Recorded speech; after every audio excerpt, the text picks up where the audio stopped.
Hi గారు, welcome to our channel. ప్రస్తుతం మనతో పాటు భరద్వాజ్ గారు సీనియర్ జర్నలిస్ట్ ఉన్నారు. వారితో ఒకసారి మాట్లాడదాం. సార్ నమస్కారం. సార్ నమస్కారం సార్. నమస్తే.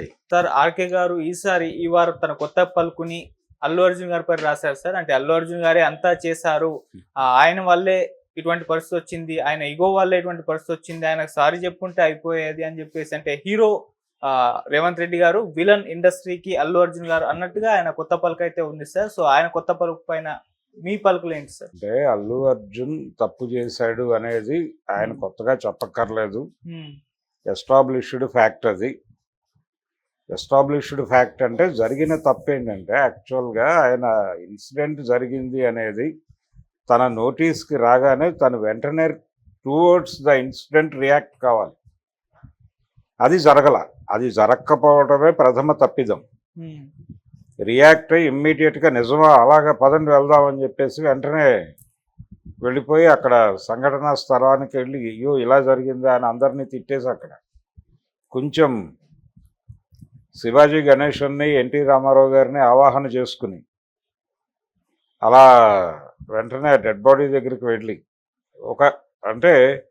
ఒక ఎమోషనల్గా వెళ్ళాల్సినటువంటి సందర్భం అది. ఈయన ఎప్పుడైతే సెట్ బ్యాక్ అయ్యాడు, సెట్ బ్యాక్ అవటం మాత్రమే కాదు, కంగారు పడ్డాడు. అది అనుభవరాహిత్యం కూడా కావచ్చు. అనుభవరాహిత్యము అలాగే బాధ్యతారాహిత్యము రెండు కలగలిసి ఉన్నాయి. బాధ్యతారాహిత్యం అని ఎందుకు అనాల్సి వస్తుందంటే తను రియాక్ట్ కాలే అసలు. తర్వాత అతని రియాక్షన్స్ అన్నీ కూడా చాలా కృత్రిమంగా కనిపించినాయి. అల్లు అర్జున్ రియాక్షన్స్, తను వీడియో చేసిన విధానం కానివ్వండి, అంతా చాలా కృత్రిమంగా ఇలా చెప్పేస్తే సరిపోతుంది, మనం ఇంతకంటే ఎక్కువ చేయలేం, ఈ ధోరణిలోనే నడిచింది అతని వ్యవహార శైలి అంతా. అది కొంత ఇబ్బందికరం. అదేంటంటే మీరు పబ్లిక్తో డీల్ చేసేటప్పుడు అలా కుదరదు. అది అతనికి అర్థం కాల. కొంత అనుభవరాహిత్యం ఉంది. అది కొంత ఆయన గైడ్ చేసి అరవింద్ గారు గైడ్ చేసి ఉండాల్సింది.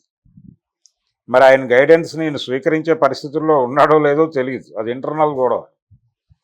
ఆయన బాధపడుతున్నట్టుగా మాత్రం కనిపిస్తోంది అరవింద్ గారు. ఇది ఎస్టాబ్లిష్డ్ ఫ్యాక్ట్. ప్రపంచం అంతా ఆల్రెడీ మాట్లాడేసింది కూడా. ఆయన కూడా అడ్మిట్ చేశాడు ఫైనల్గా.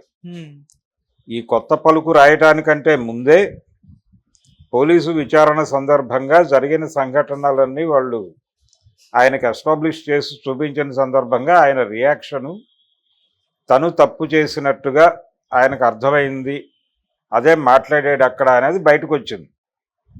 సో తను కొంత కన్ఫెసివ్ టోన్లోకి వెళ్ళాడు.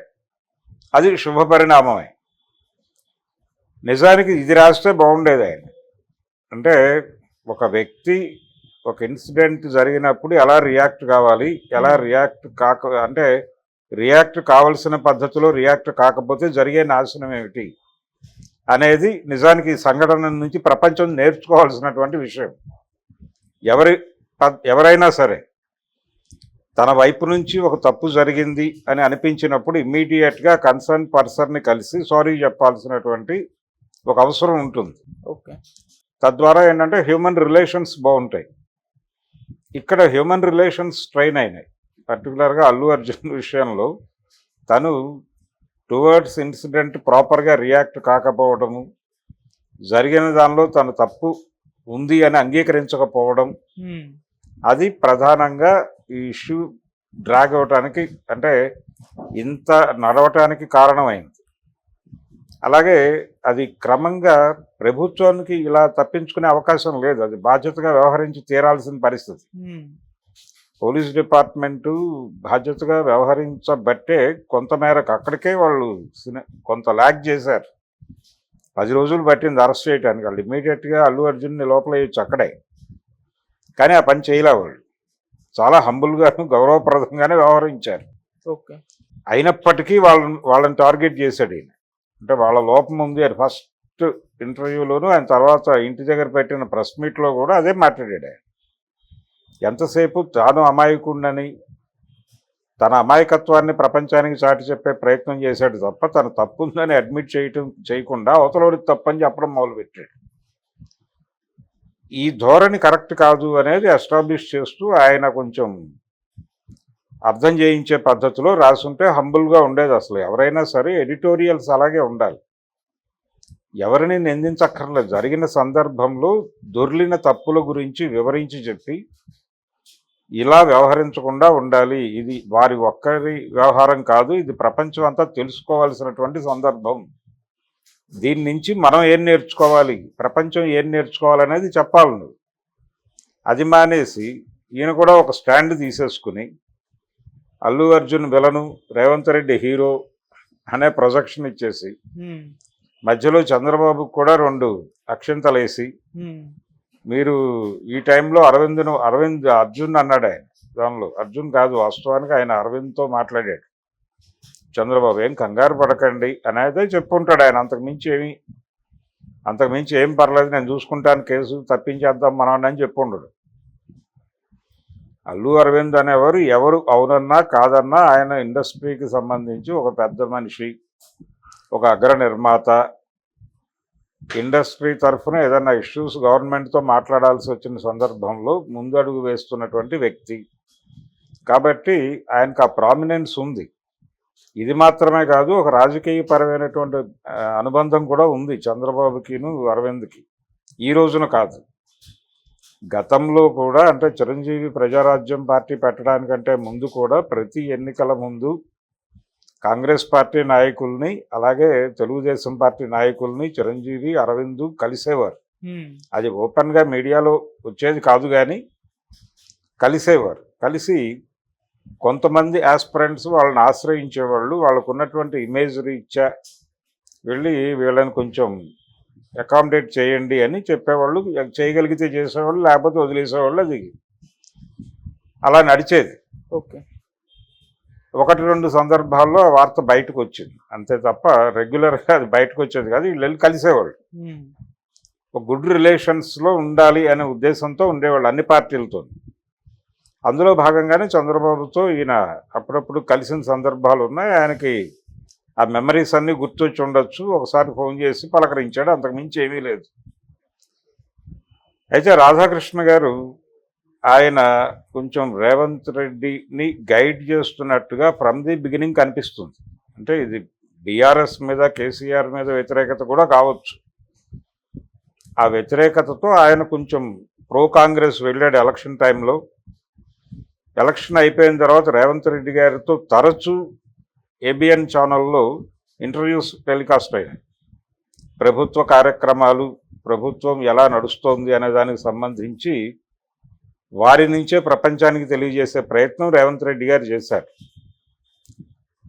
వారిద్దరూ ఒక రకమైన గురు శిష్య బంధంలాగా మాట్లాడుకోవటం కూడా చూసాం మనం.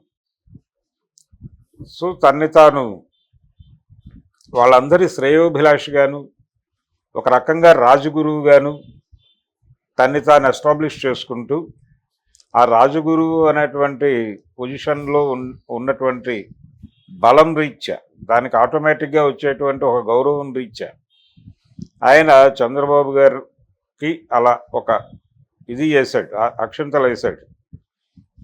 అలా మాట్లాడి ఉండాల్సింది కాదు, వీరినేమో నువ్వు ఇలాగే చెయ్యాలి, ఇలా చేయటమే పద్ధతి, ఇలాగే ఉండాలి అని చెప్పి వీరికి ఒక ఆశీర్వాదం ఇచ్చాడు.